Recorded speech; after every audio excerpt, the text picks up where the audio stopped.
So, welcome everyone to our exploration of scriptures, Talking the Walk, as we take a look through our scriptures for the Sunday beginning February the 13th. We're in the 6th Sunday after Epiphany. And our readings today are going to take us from Jeremiah and the Psalms through to Paul's explication of the resurrection. I think we'll do a little more focus on that next week, because we've got three sections on the resurrection coming up. So maybe focus on the other scriptures a little bit more today. And as we gather, I'm just going to draw attention to something behind us, in case you're wondering. This was a lovely gift to our parish, and if you're unfamiliar with the Arabic, and I'm guessing most of us watching this are in that situation, this stylized dove of peace with the olive branch is actually the Arabic text for the English beatitude below, "Blessed are the poor in spirit." And we're going to be looking at the Beatitudes. We're actually in Luke's version of it this year, but I thought that would give us a little thank you, MJ. This came all the way from Egypt as a gift to us. So it just allows us to meditate a little on the themes of peace and poverty, or poverty of spirit. So we'll do a little bit of work around that today as well. I'd like to begin with our prayer or collect for the day. Let's pray. God of blessing and of grief, you disturb the deadly order of the world. Give us faith tested in poverty, hunger for what really satisfies, eyes softened by tears, and hearts ready to laugh at all that is false and pompous, so that we might be witnesses to the dignity of life through Jesus, the Anointed One, who turns the world upside down. Amen. So our first reading in Psalm will come to us from Holly.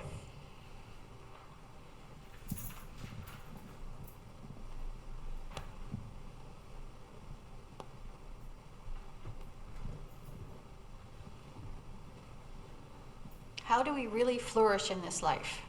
A reading from the book of Jeremiah. This is what the Holy One is saying.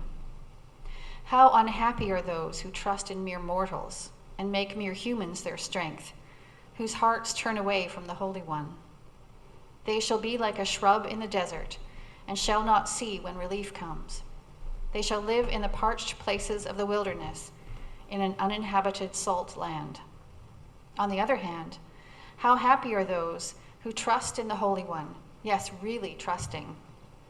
They shall be like a tree planted by water, sending out its roots by the stream.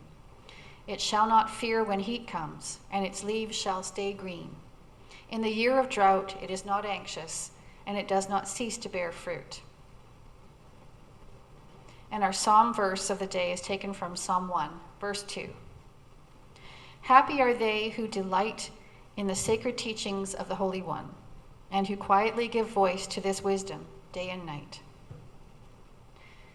Happy are they who delight in the sacred teachings of the Holy One, and who quietly give voice to this wisdom day and night.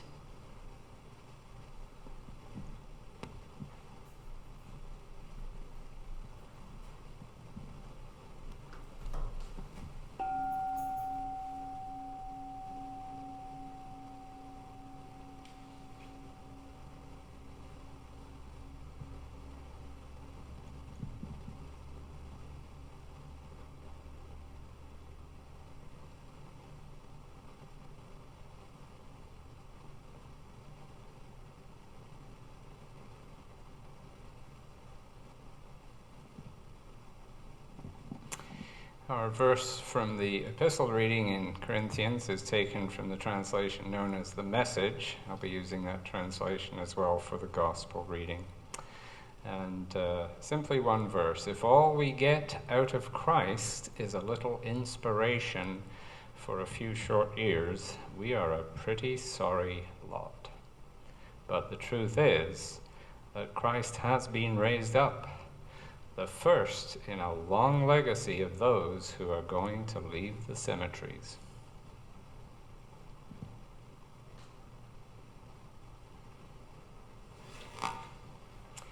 And our gospel reading.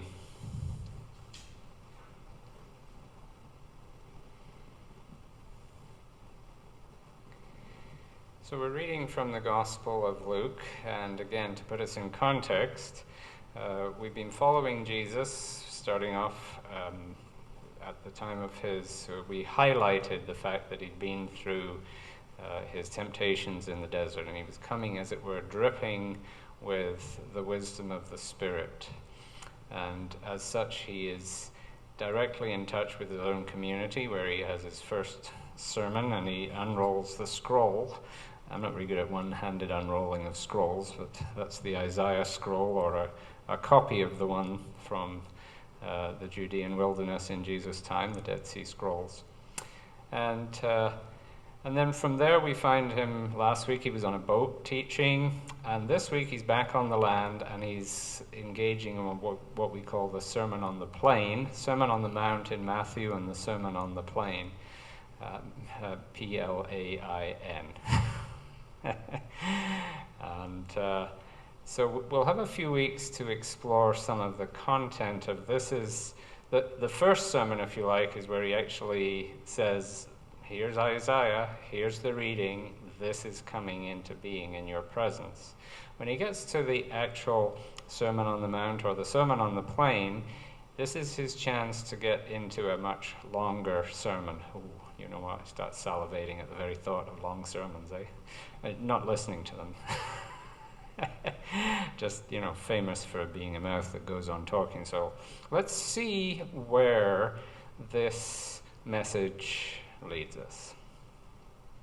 Coming down off the mountain, Jesus stood on a plain surrounded by the disciples. He was soon joined by a huge congregation from all over Judea and Jerusalem, even from the seaside towns of Tyre and Sidon. They had come both to hear him and to be cured of their diseases. Those disturbed by troublesome spirits were healed. Everyone was trying to touch him. There was so much energy surging out from him, and so many people were being healed. And then he spoke. You are blessed when you've lost it all. God's kingdom is there for the finding. You are blessed when you are ravenously hungry, because then you're ready for the messianic meal. You're blessed when the tears flow freely. Joy comes with the morning. So count yourself blessed every time someone cuts you down or throws you out, every time someone smears or blackens your name to discredit me. What it means is the truth is too close for comfort, and that person is uncomfortable. You've been glad when that happens. You can skip like a lamb if you like, for even though they don't like it, I do, all heaven applauds. And know that you're in good company. My preachers and witnesses, the prophets, have always been treated like this. But it's trouble ahead for you if you think you've got it made. What you have is all you'll ever get. There's trouble ahead if you're satisfied with yourself. Yourself will not satisfy you for very long. And it's trouble ahead if you think that life's all fun and games. There's suffering to be met, and you are going to meet it. There's trouble ahead when you live only for the excuse me. There's trouble ahead when you live only for the approval of others, saying what flatters them, doing what indulges them. Popularity contests are not truth contests. Look how many scoundrel preachers were approved by your ancestors. Your task is to be true, not popular. Holy Word, holy wisdom, let us hear what the Spirit is saying to us.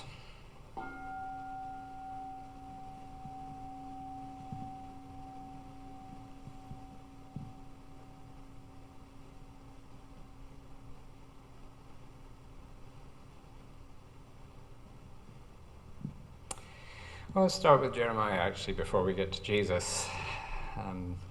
Jeremiah has this beautiful image of the tree planted by the water. It's actually the image found in Psalm 1, although we didn't read the whole of Psalm 1. 3 years ago, I think, we planted a tree out in our churchyard here. And the unusual location of the tree was that it was just outside our normal watering area, so it wasn't going to be irrigated well, but it was right close up to where the ditch runs by, and there is a water source there. So the trick to get this tree to survive was that we had to daily water it, basically, during the summer's heat, to give it a chance for its roots to establish. And it really was a matter of, I don't know whether it's going to make it. We might have to plant another one. And this was a tree in honor of someone's life. So we were doing it with care and attention, and it did make it, which was wonderful. And what I sense is that actually the roots, by the hand watering that we did, we got it to the stage where the roots actually got deep enough that they could tap in to the groundwater that would be there even when there was sort of surface level drought. And we get to what is increasing extreme heat of summer around here in July and August. Sad but true to say. So this image, which came up for me, I know that one of the people being honored was a member of a Jewish community, so it really brought me to this psalm in the Hebrew where this picture of the tree planted by the water is a wonderful image of what it's like when you're deeply trusting, which is going beyond the place of our basic ego, so that we are deep-rooted. And even when we have extreme circumstances, and is there anybody in the world who isn't thinking about extremes right now? Almost at every level. I mean, politically, health-wise, economically, there's just so much on the table. The levels of angst and anxiety are immense. So to be able to speak to it in an image that works, I think, is really important. A tree that is not well watered will just die up. At the first, they might look the same, but over time, this place of blessedness is only revealed when we are deep-rooted and have access to the water supply.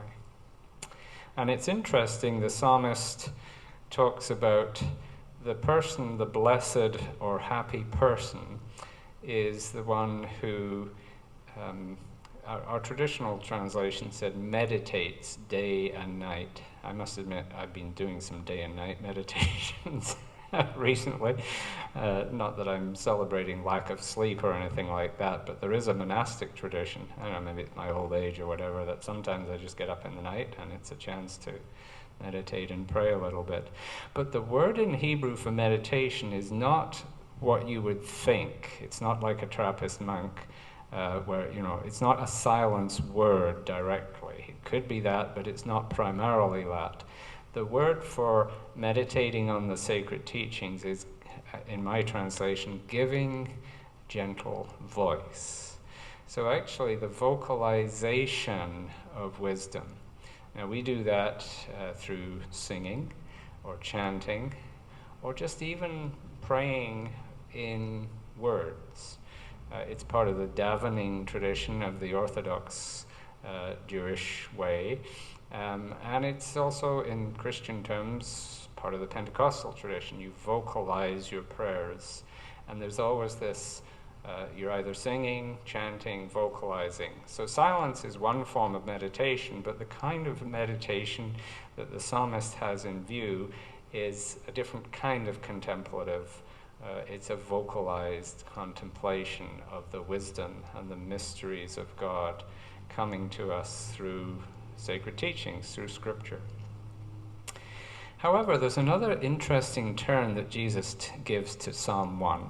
We get to the Sermon on the Plain, and his opening gambit, again in our traditional translation, "Blessed are the poor," or in the racier translation of the Message, "How blessed when you've lost it all. God's kingdom is there for the finding." So in Matthew's version, it's "Blessed are the poor in spirit." In Luke's version, it's "Blessed are the poor." And there's a kind of more bold, absolute sense to Luke's take on this. Matthew's congregation is more of the cathedral congregation, in Jerusalem. They're a little bit more middle class and upper. They've got a bit more cash at their disposal, and this is just my take on it. Matthew just wants to make sure that you get the message that it's the poor in spirit. He doesn't really have anything about people, not being, wealthy, because that's a traditional sign of God's blessing in the Psalms. Luke is much more in your face. So what do we do with this notion that Jesus is pronouncing a happiness benediction on poverty? I just met today with somebody who works for the Ministry of, part of the title here in our province is the Ministry of Poverty Reduction. There's an entire government arm dedicated to ensuring that poverty is a horrible thing and let's deal with it. And absolutely. So when someone like Jesus comes along and said, "Isn't it wonderful to be poor?" You just okay, or you have my attention, but what kind of an absurd statement is that to make? So where do we go with that? Let me come at it slightly sideways. I've been watching a Netflix show not too long ago. We actually got to the end of it with a character called Ted Lasso. The funny take on it, without spoiling the series, is that he's an American football coach who's hired by a British soccer team. So he's moving into a culture where he doesn't even know the game, never mind the culture, but he's asked to be in charge of the team. So you can imagine the humor that goes with that. So of course things don't go well, and he calls in the sports psychologist to kind of try to deal with the problems in the team.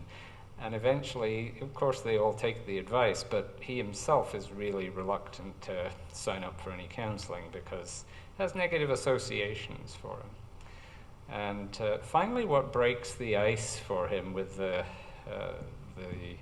sports psychologist, his resistance is related to his own previous experience of counseling. So he has an image of what this woman is like. And eventually, she's in a little accident with her bicycle, and she gets injured, and he's there, and he goes to hospital with her, and she's, "Oh, I'll be fine, I'll just walk home." He says, "No, I know about concussion. If you've got a head injury, you're talking to a coach here. I'm not going to let you go home. I'm coming with you." And what breaks the ice for him is he starts to see her own vulnerability and some of the flaws in her life. And it just gives him the chance to be able to open up a little bit about his own life. And that becomes a kind of turning point in the series, actually. So if I want to pick one word for poverty, I'm going to translate it. If I go with my translation now, I'm going to say that Jesus really was saying vulnerability is the way through. It's a wonderful thing. And I'm guessing that would be actually just as offensive as saying poverty is a wonderful thing. So I got a little beep there. That was a reminder to go back to something else. Thank you. Psalm 1. Okay, the very first verse in Psalm 1 is about what constitutes happiness. And in a very strange way, the psalm defines it negatively, first of all. That is to say, it says, "How happy are those who have not walked in the way of the wicked. How happy are those who have not sat in the seat of the fools." In other words, happiness is, strangely enough, given if you like, a negative definition first, and then it turns to, and of course, rather than that person, you are the person who meditates or vocalizes God's wisdom day and night, and that's what makes you a tree planted by the waterside. Beautiful psalm. So you've got to realize that for Jesus, that's intuited and memorizes. He knows his hymn book, and the first hymn in the hymn book is always important. In the tradition I grew up, it was "Oh, for 1,000 tongues to sing" was always the first hymn in the hymn book. And in our current hymn book, "Holy, Holy, Holy" is, that's a programmatic hymn, has some kind of significance. So I think for Jesus, Psalm 1 is a programmatic psalm. So people immediately, as soon as he uses that first word, in Hebrew, asher, blessed or happy, they know that his sermon is, if you like, an evocation. His first words out of his mouth are the same as the first words in the hymn book. So they get it. But he turns it in a new direction. I think this is really important. You can read the first psalm in a way that is so self-affirming and smug in that first line. Because as soon as you go down negative thinking and comparative thinking, you are in what Richard Rohr would call, you're moving from the contemplative mind, which is what verse 2 is actually about, into the calculating mind. And in the calculating mind, that's not just the space where we do arithmetic and get it right, or write a thesis and defend it. The calculating mind is where we work from ego, and we do comparative and self-affirming things. So in the place of ego, we love to say, "Thank God we are not like those wicked people." Thank God, this is the Jesus with the Pharisee and the tax collector one. This is exactly it. This is where you're doing a kind of internal one-upmanship. Because you're in this negative space, your fragile ego defends itself by comparing yourself to what you're not. Those other people, whoever they are, the wicked, the fools, and as long as you can keep them at a distance, you can bolster your own sense of self. And I think the real objectionability of Jesus' teaching, the reason why he says you're not going to be popular, is that he's not popular in this moment, because he's pulling the mat from under the feet of religious people. Religiously observant people are the most perfect disguise people. In fact, any kind of success is a form of danger. There's a wonderful Merton quote, and I don't have it with me, but it amounts to saying that whatever you are in this life, his words are, be a madman, be a bastard, be anything, but just don't be a success. Okay? And it's, at one level, it's drawing the same kind of attention to what the problem is. John Wesley put it this way. He said, "My greatest fear for the Methodist movement is that we will produce a nation of polite, well-to-do shopkeepers."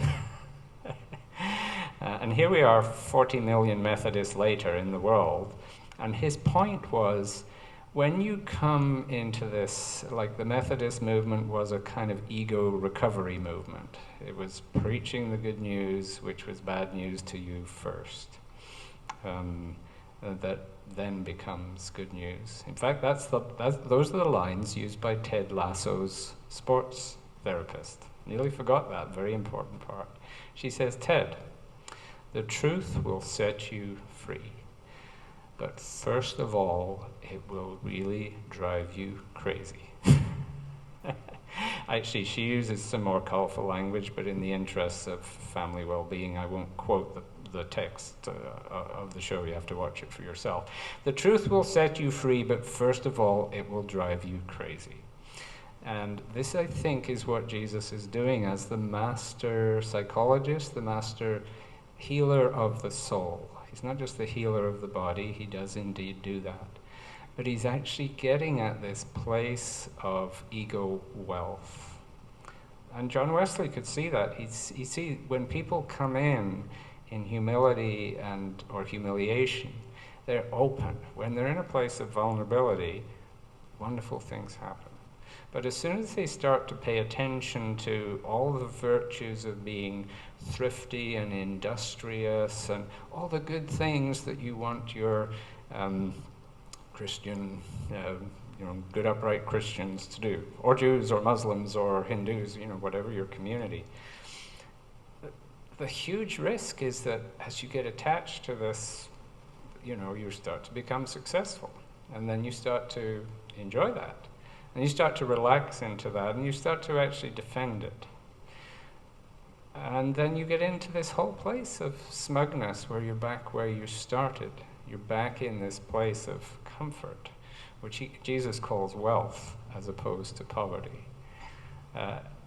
In all of my 25 years of ordination, I've had people come to me, as has happened this week, in some kind of desperation, in some kind of need. They're in tears, they're in pain, they're in loss, and they come because they want to open up about it. They need somebody to talk to. But in all of those 25 years, how many people have come to me and said, I won the lottery 5 years ago, I got $1 million, and life has been so wonderful. I just wanted to come back to church and say thank you, and if you know of any charities where I could give some money away to as a sign of my gratitude. No, that's not what happens in my life. People usually come seeking either God, the church, or some symbol of God out of a place of need and vulnerability. And that's Jesus' whole point. And I think that's the offensive part of this, especially if you're primed in hymn number 1 to say, hey, we can see who all the blessed people are. The people who do well do so because God is blessing them. And thank God we are not like those other people. And then Jesus again just pulls the rug from under their feet.